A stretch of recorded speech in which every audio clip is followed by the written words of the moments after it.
Hey guys, let me show you something here real quick. I'm doing a vacuum bleed on that Ford that I did a master cylinder on. And let me explain why I'm doing a vacuum bleed again. But I just want to show you this. You see the air bubbles coming through? That's air that's trapped in the system that's coming out. Now the reason I'm doing a vacuum bleed again is because I had to replace the ABS unit down there, the hydraulic unit. I had an internal leak in the system, so it was creating a problem. So it was actually, it could actually hold the brakes on without me trying. So that's the reason for me replacing that. So if you look closely here, here's my vacuum pump. So it's holding, let me just straighten that out. It's holding the vacuum, see that? Now, how do I know that the air coming through there isn't an air leak or a vacuum leak, you know, somewhere here, wherever, and it's sucking air in? If it was in fact sucking air in, that gauge would drop rapidly, and it's not.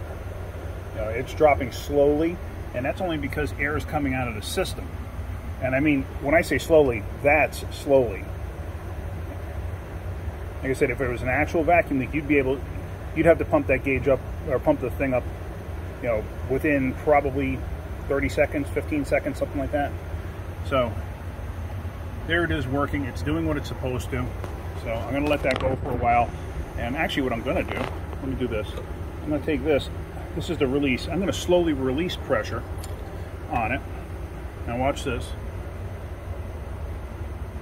As I slowly release. See that now? It sucks fluid back into the system. So now fluid is back into the master to replenish what the air was taking up. So now I'm going to pump it up again.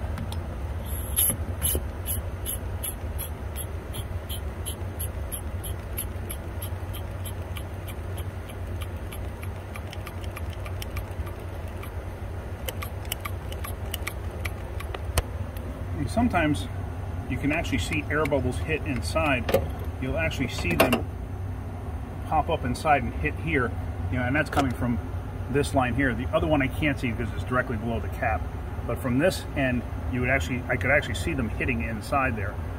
So I'm going to let this thing go for a while like this. I'm going to do this several times just to make sure I got all the air out of the system. Now this actually works really good on clutch master cylinders too, because some clutch master cylinders are mounted on a firewall at a weird angle, especially the like 2000-ish F-body GMs, you know, the Firebirds and Camaros. Those things, trying to pressure bleed them, sometimes you can't get the air out of the system. You just can't. A vacuum bleeder will get the air out of the system. So, yeah, that's about it. So, like I said, I'm going to do this several times, and this should get all the air out of the system. You know, I won't have to go to the wheels and bleed it that way. So, I guess that's about it for right now. If you get anything out of my videos, hit the like button. Please, if you could, please subscribe. If you could, please tell your friends to subscribe. It really help me out. All right, guys. Have a great day. Keep wrenching.